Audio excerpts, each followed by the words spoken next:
Hey guys, this is John, and welcome to another Climbing the Rating Ladder video. I'm playing Lyric 2, rated 1845. Opens with E4.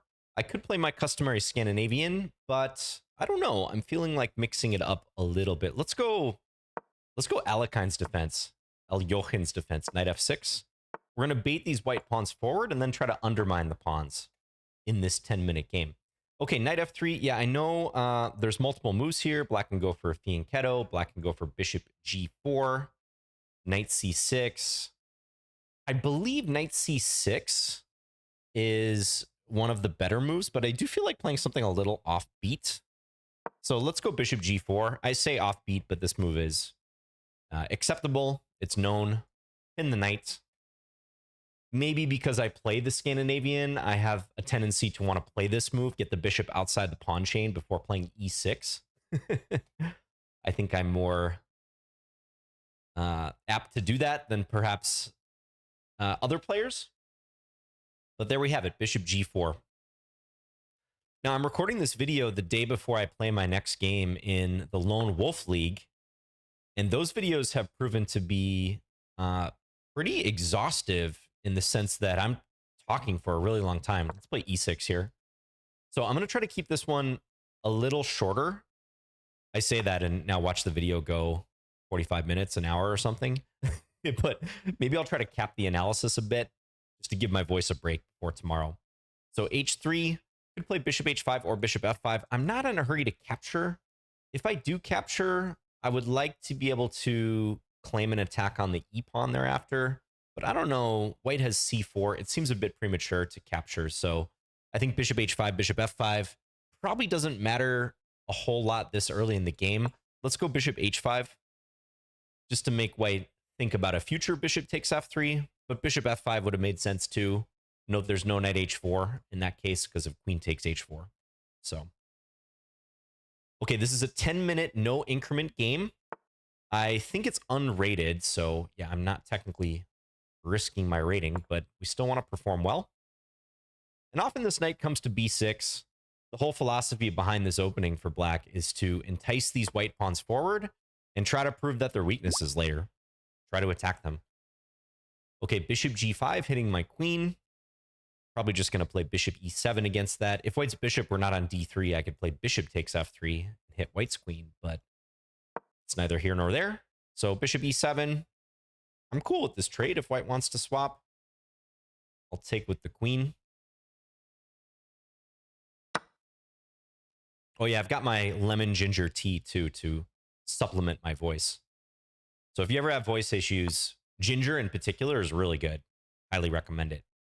Okay, knight c3. Now, one thing I'm noticing, it's maybe not a theme directly, but, and this can happen in the Alekhine's defense, bishop takes f3 would theoretically lure white's light square bishop away from their c-pawn. Now, that doesn't work for a variety of reasons. Bishop takes b7 and also queen a4 check, but I'm going to keep it in mind. It's a theme that may start to crop up. So I could play knight c6, I could castle. I'm kind of thinking castling is most flexible. Yeah, let's castle. Just go short. I probably will place my knight on c6, but I'm almost certainly going to have to castle soon. I don't see myself castling queenside. That would be pretty rare in this opening, so let's go short. And white lashes out with g4. I'm a little surprised by that. Let's just play bishop g6 right away. There's no other move that makes sense. I wonder if white's going to continue, yeah, with h4. So they have aggressive intentions. Now, this is a risky strategy, and I don't mind to see it facing this, that is, because I'm looking at that white king, and I'm thinking, is white really going to be safe on either side of the board now? h5 is a threat, but I could play h6. Could also maybe think about f6 or even f5. Those are crossing my mind too right now. f5 would be bold, but h6 feels like the standard move here. I'm going to play it. I'm behind on the clock by about a minute, so let's not try to widen that gap further. So I'm going to look to, if I can, attack white in the center. Per the classical chess wisdom, white is clearly making a play against me on the flanks. So if I can attack in the center, I'm very happy about that. And given the nature of the opening, I think that should for sure be possible. queen d2, so maybe white has ideas of castling along, or g5. But that e5 pawn, so let's say I play knight c6, or maybe even I take on e5 first. I'm going to get some nice play in the middle of the board, I think. So do I want to play knight c6 first, or should I take on e5 first? Knight c6 is my instinct. Maybe white takes on d6. I can take back with the c pawn. Am I scared of g5? Don't buy it. I don't buy g5. Maybe I can even attack in the center with e5 against something like that. Not the only move, but yeah, knight c6, take, g5, pawn takes. Yeah, it's a little annoying. It's a little annoying. Well, again, I want to be mindful of my time management. I'm already widening that gap, which is what I didn't want to do, increasing the gap between my opponent and I on the clock. So let's take on e5. I'm doing this as a bit of a risk mitigation strategy, trying to get white's knight to take, which lures their knight away from guarding the g5 square. So yeah, just kind of cut down on some risk. And now rook d8 or maybe knight d7. One of those two moves. Kind of like rook d8, although castles might be played. I could go c5. I could play c5 immediately as well. Is interesting. Don't really want to play knight c6 when my opponent can take and double isolate my pawns. So leaning towards c5 here. I'm going to go c5. Get some counterplay with this c pawn. Seems to fit the bill when white's knight also is no longer defending the d pawn.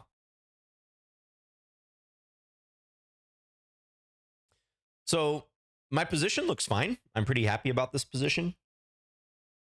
It's compact.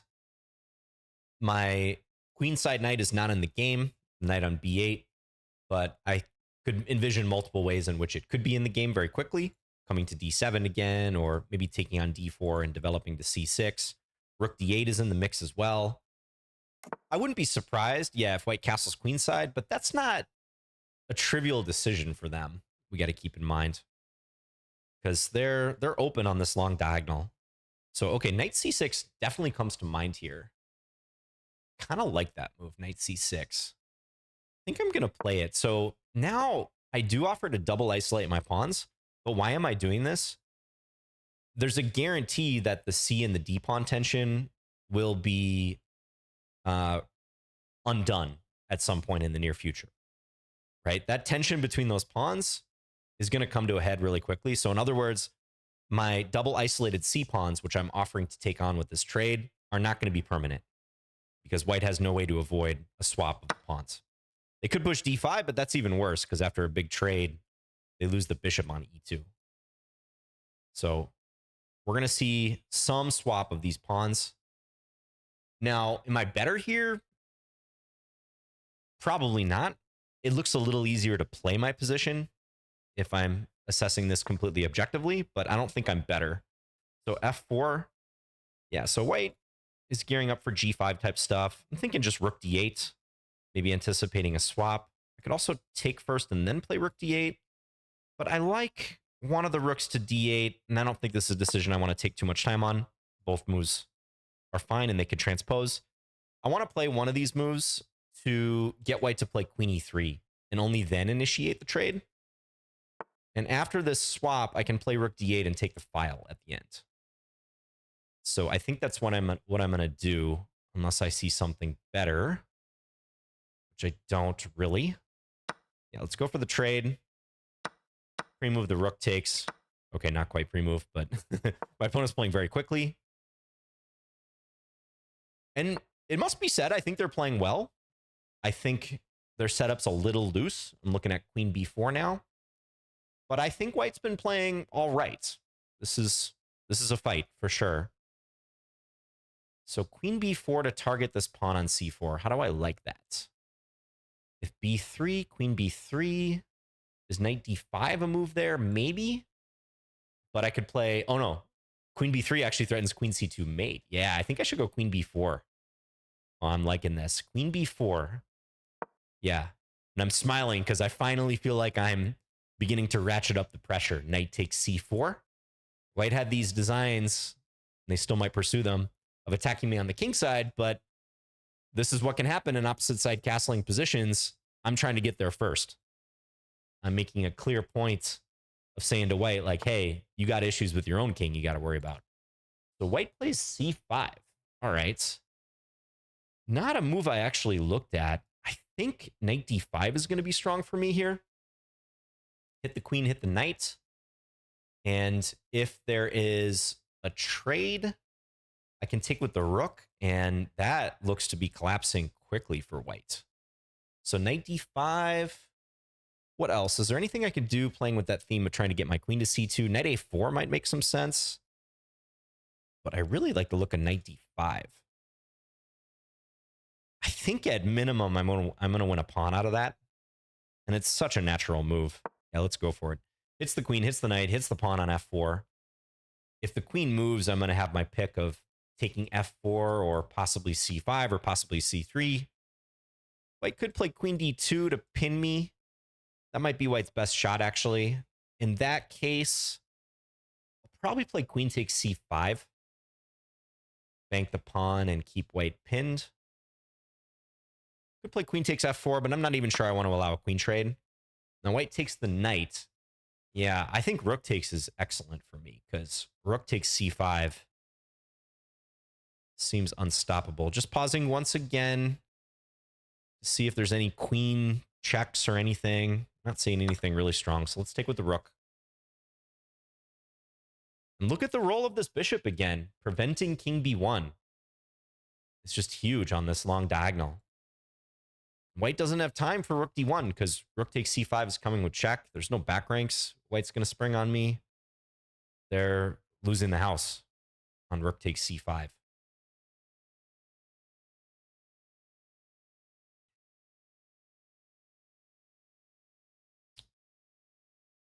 Okay, my recording looks good. I'm always scared. Like when I launch into these games and start talking right from the jump, I'm always scared that I didn't hit record.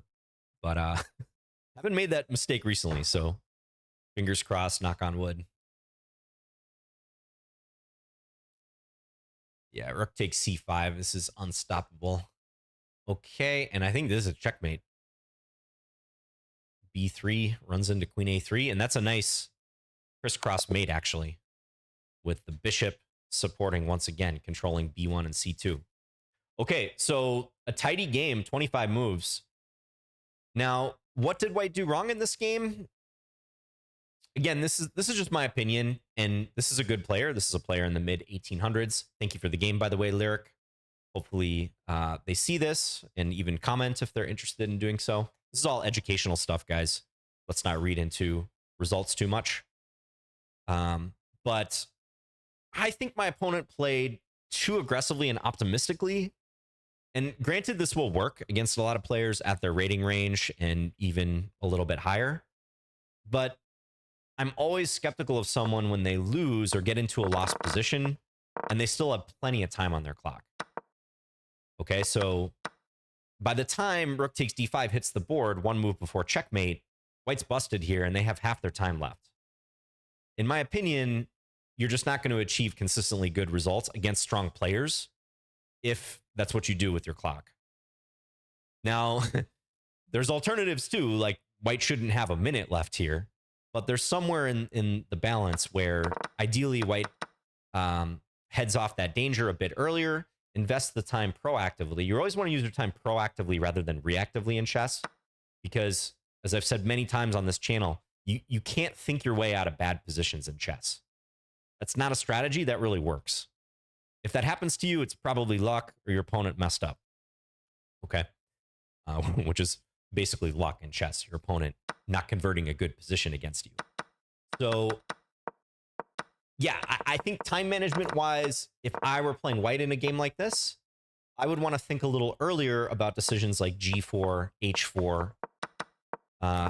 Probably around here, the position's starting to get critical too. I think f4 is another optimistic move. White didn't play that instantly, but they played it pretty quickly.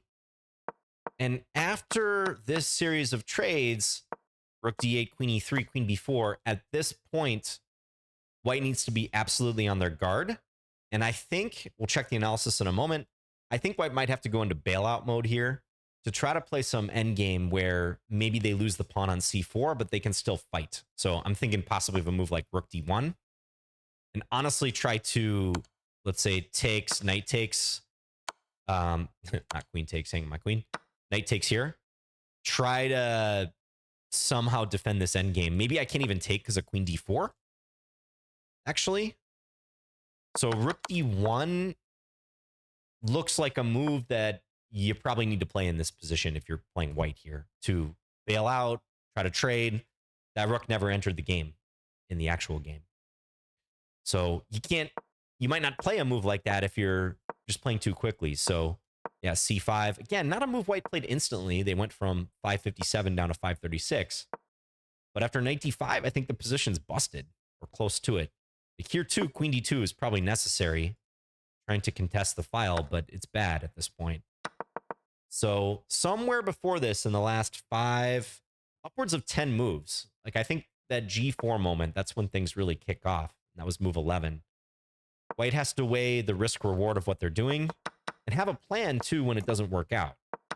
So once we get around here and these exchanges happen, white needs to sense that the balance is shifting in black's favor.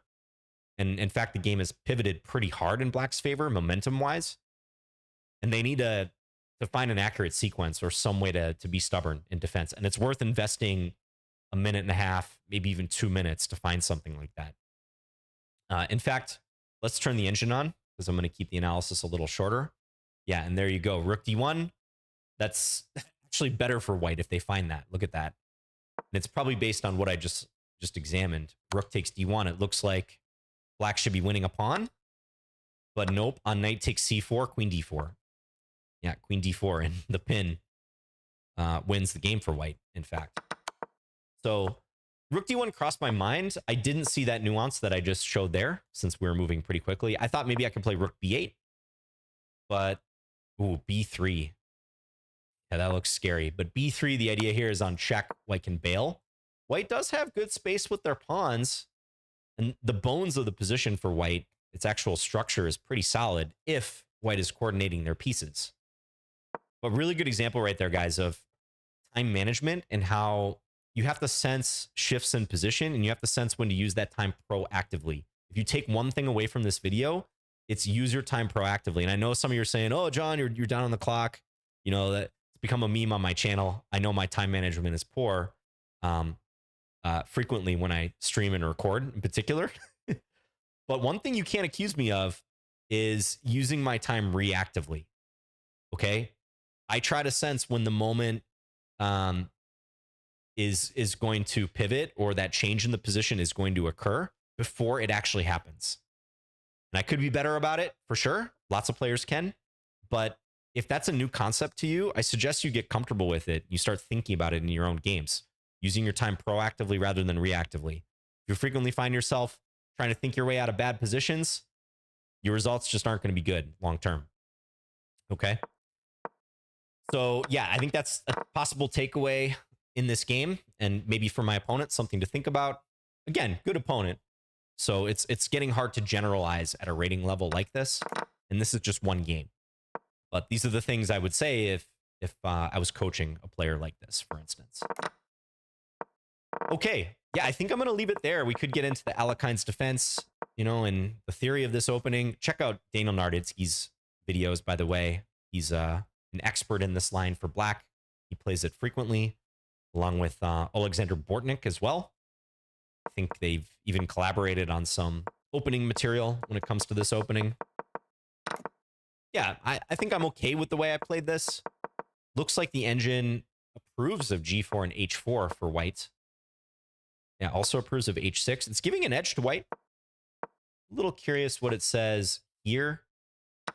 Spent some time debating d takes e5, knight c6.